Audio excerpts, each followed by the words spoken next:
Dias Toffoli está sendo pressionado por seus pares a dar o troco no governo de Jair Bolsonaro. A publicação afirma que a corte está sendo vítima de ataques de uma rede bolsonarista na internet.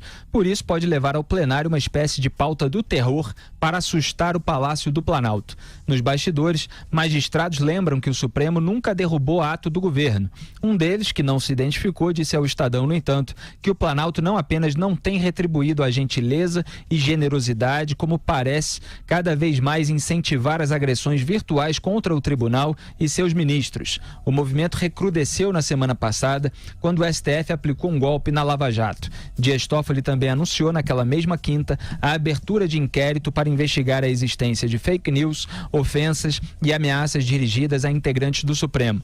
Embora ainda não se saiba o conteúdo da pauta do terror, na próxima quinta-feira, dia 21, há um tema no mínimo indigesto na agenda de julgamento: o poder da Receita Federal.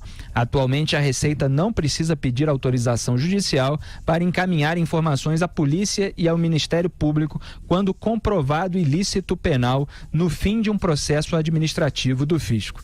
A gente sabe que Gilmar Mendes foi alvo da Receita aí recentemente, então esse julgamento está relacionado diretamente à reação que aconteceu a esse caso. Vamos ver qual vai ser o comportamento dos ministros do Supremo Tribunal Federal durante essa avaliação. É claro, Augusto Nunes, a gente sempre precisa colocar aqui os pingos nos is e deixar aquele básico muito claro. Ninguém aqui defende calúnia, injúria, difamação, mentira sobre a vida pessoal e profissional das outras pessoas, tudo isso que a gente sabe que acontece no subterrâneo da internet, né?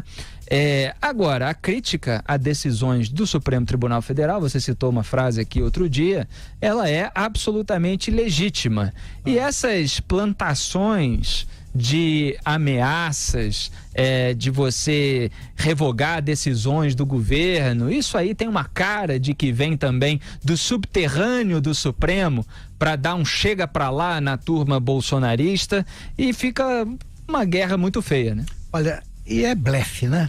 É blefe. Eu acho que o Supremo, se tentar essa colisão frontal, ele vai oferecer uma prova de que definitivamente perdeu o juízo, né? São juízes, e uma das qualidades, né, indispensáveis, um dos traços de comportamento, digamos assim, fundamentais para o exercício do cargo de juiz, das funções de juiz, é o equilíbrio. Como ameaçar assim?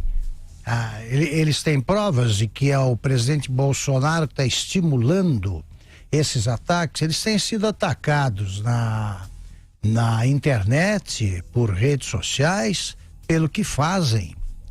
Não são todos os ministros que são atacados. Os ministros que insistem em obstruir o avanço das operações anticorrupção, sobretudo da Lava Jato. Os ministros que insistem em rediscutir de meia em meia hora a questão do começo do cumprimento da pena depois da condenação em segundo grau. Os ministros que insistem em libertar todos os culpados sistematicamente, né, usando a usina de habeas corpus que funciona nos subterrâneos do Supremo. Esses é que esgotaram a paciência do brasileiro, que vai descobrindo que eles são homens comuns. Por que nós três aqui podemos ser investigados pela Receita Federal e os ministros do Supremo não? E se eles cometeram uma irregularidade, por que eles não vão pagar por ela se a gente pagaria, se fosse um de nós o envolvido, né, nessa prática de irregularidade? Eles têm de entender de uma vez por todas que o brasileiro está menos menino ao contemplar o time da toga. Eles estão entendendo que são funcionários públicos e têm de cumprir o seu dever. O que eles vão fazer contra o governo? Inventar coisas. O que eles vão fazer contra quem critica decisões do Supremo? Vão mandar prender? Vão inventar acusações? Não. Se houve, como registrou o Felipe muito bem, se houver qualquer crime no que escrevem sobre eles, pois que recorram à justiça. Eles são são a cúpula da justiça, e eles vão querer fazer o quê? Vão se tornar justiceiros, os ministros, inventando, se apegando a métodos ilegais para punir os adversários. Quer dizer, o Supremo está precisando de mais calma, de mais juízo e de mais reflexão.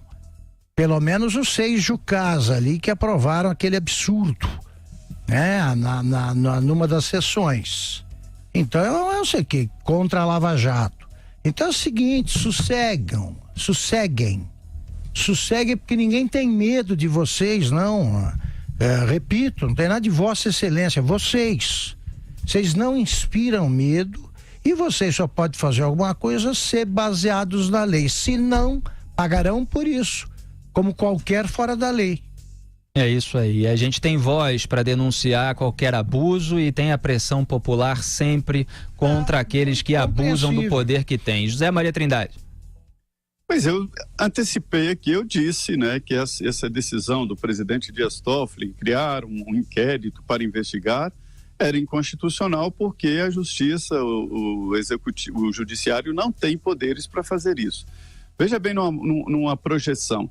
Vá que o Alexandre de Moraes, ele está fazendo convênios aí com a Polícia Federal, com os aparatos de segurança pública em São Paulo, que até ele conhece, pegando tecnologia e ajuda para descobrir quem é que está financiando esses ataques ao Supremo e quem são essas pessoas. Tá bom. E aí, quem vai julgar? É o Supremo?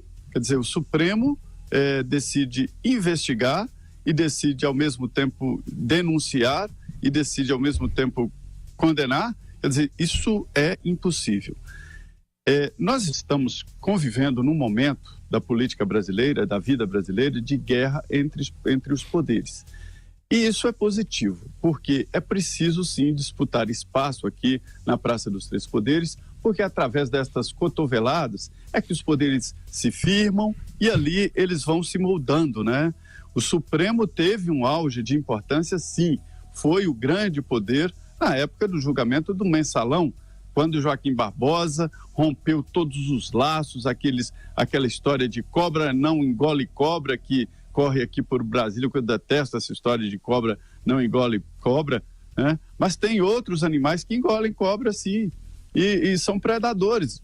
Cada um tem que saber e ter a responsabilidade do que faz. Ninguém está acima da Constituição e da lei. E nessa disputa entre poderes, o presidente Jair Bolsonaro, forte que é, eleito agora com um bom apoio popular e continua, está mais forte aqui na esplanada dos ministérios, e o Supremo Tribunal Federal está mergulhado em dificuldades com a opinião pública e, em vez de cuidar disso, vai brigar contra a realidade, os moinhos de vento. Jair Bolsonaro não tem tempo para ficar direcionando ou coordenando grupos de internet, não. Não é por aí. Mesmo se existir um grupo que ataca ou que, enfim, faz críticas ao Supremo, não significa que o presidente da República estaria exatamente coordenando esse processo. Isso não é verdade. Veja bem, nesse caso aí, quando eu disse isso lá, agora vem o ministro Marco Aurélio e claramente está contra essa história do Supremo abrir inquérito e investigar. A própria Procuradoria-Geral da República já antecipou que é impossível o Judiciário se rogar agora de investigador. A Constituição é clara, não dá esse papel ao Supremo Tribunal Federal. Então estamos sim numa disputa ali de cotoveladas e espero que os poderes sejam realmente descritos como são e que tenham as suas responsabilidades. É uma frase famosa de um pensador daqui dos pingos nos is. Como é que é, Augusto? Aquela história do legisla, julga e executa. Que é o legislativo legisla, o executivo executa e o judiciário julga. É isso aí. Simples assim. Simples assim, mas infelizmente tem ministro do Supremo que gosta de legislar e gosta também agora de investigar, né? De investigar todos os seus críticos ou até mandar prender, como foi o caso do Lewandowski naquele avião que a gente comentou.